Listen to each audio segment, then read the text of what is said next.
অহা 19 মাৰ্চত উচ্চতম ন্যায়ালয়ত কাৰ শুনানি কাৰ কাৰ্যকৰীৰ পাছতেই স্থগিতাদেশৰ বাবে বিভিন্ন প্ৰান্তত প্ৰতিবাদ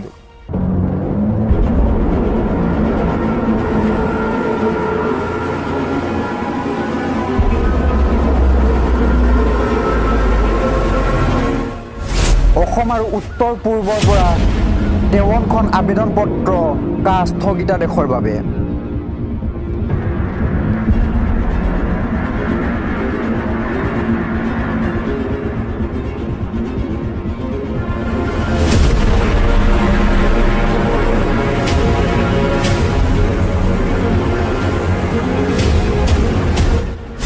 ইয়াৰ লগতে সমগ্ৰ ভাৰতৰ পৰা 200তকৈও অধিক আবেদন পত্ৰ দাখিল কৰা হৈছে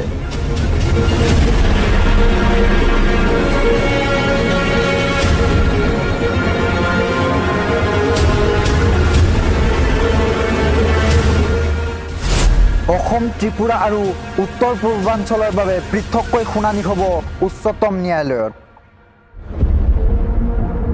সেয়েহে অহা 19 মাৰ্চত উচ্চতম ন্যায়ালয়ত কাৰ শুনানি হ'ব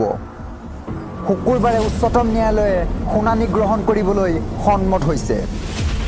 নাগৰিকত্ব সংশোধনী আইন 2019ৰ স্থগিতাদেশৰ বাবে 19 মাৰ্চত জ্যেষ্ঠ অধিবক্তা